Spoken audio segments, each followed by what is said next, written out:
The oldest epic in the English language is a 3,000-line record of 3 impossible fights. We usually focus on the monsters, but the poem's actual structure reveals a much slower, inescapable process, the ticking clock of a hero's life. The story takes place in 6th century Scandinavia. It was a freezing, rugged landscape fractured by warring tribes and scarce resources. Here, violence was a constant, and the average lifespan was famously short. To survive the elements and each other, these people relied on the Mead-Hall. This wooden structure was the absolute center of their society, a place of warmth, political deals, and collective defense. This was a pagan culture that lived without the promise of a Christian heaven. If a warrior wanted to outlast the grave, they had to earn lof, a specific kind of glory. The only way to survive death was to accomplish deeds great enough to be sung about for centuries. For the men sitting around these fires, fame in the Mead-Hall was the only form of immortality they could actually purchase. It turned every battle into a life-or-death investment in their own legacy. We meet the protagonist as a young outsider Geat warrior.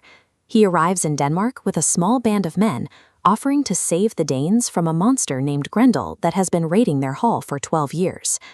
Before the fight, Beowulf makes a calculated choice. He removes his armor and vows to fight the beast bare-handed. A sword kill would be impressive, but defeating a supernatural horror with his own grip guarantees the maximum amount of loaf. When Grendel strikes, Beowulf catches the creature in an iron hold. Using sheer physical power, the young warrior overpowers the monster, eventually ripping its arm and shoulder completely out of the socket. This first victory represents the height of youth. Beowulf is fearless, operating at his biological peak, and completely unconcerned with the long-term consequences of the violence he stepped into. That victory is short-lived. Grendel's mother attacks the hall the very next night, shattering the idea of an easy win. The story quickly shifts from a mythic triumph into a grim, intergenerational blood feud. The second fight is a desperate struggle for survival. Beowulf is forced to dive into a toxic underwater lair, and this time his bare hands aren't enough. He only survives by relying on heavy chainmail and a giant sword he finds in the cavern. This map of 6th century Scandinavia shows the historical reality behind the poem. The Geats, Swedes, and Danes were real tribes, locked in constant warfare over territory and resources, where one death inevitably led to a retaliatory strike. The version of the story we have now was written down centuries later by Christian Anglo-Saxon monks. They were recording the oral legends of their pagan ancestors, looking back at a world that had already disappeared. This leaves the reader with a distinct friction. The monks honored the hero's courage, even as they watched his world crumble with the detached pity of survivors who knew his pursuit of earthly glory was historically doomed. The poem jumps forward 50 years.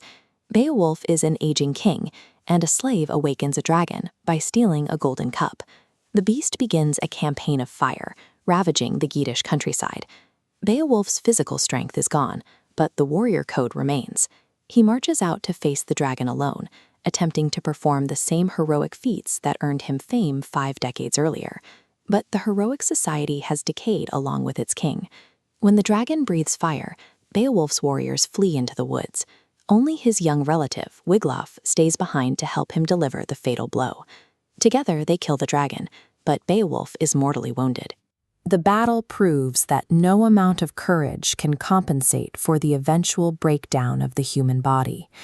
In the aftermath, Beowulf dies. His people don't celebrate the dragon's death. They wail in terror as his body burns on a massive pyre.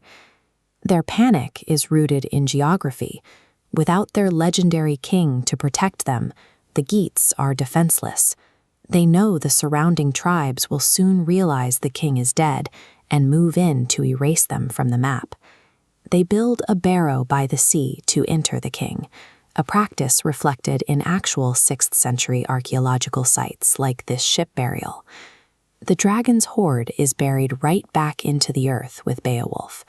The gold and the treasure, the symbols of his lifelong success, are now completely useless to the people left behind. The dragon is slain, but the hero's biology has finally been outpaced. Even the strongest grip in the world eventually slips when it meets the end of its own timeline. A moment of wonder. Yet the hero's gamble actually paid off. By trading his life for Loth, and because those Christian scribes preserved the legend, his name achieved the exact immortality he went looking for over 1,000 years ago. Of legendary tactics and hidden histories, make sure to like this video and subscribe to Mythic Keep.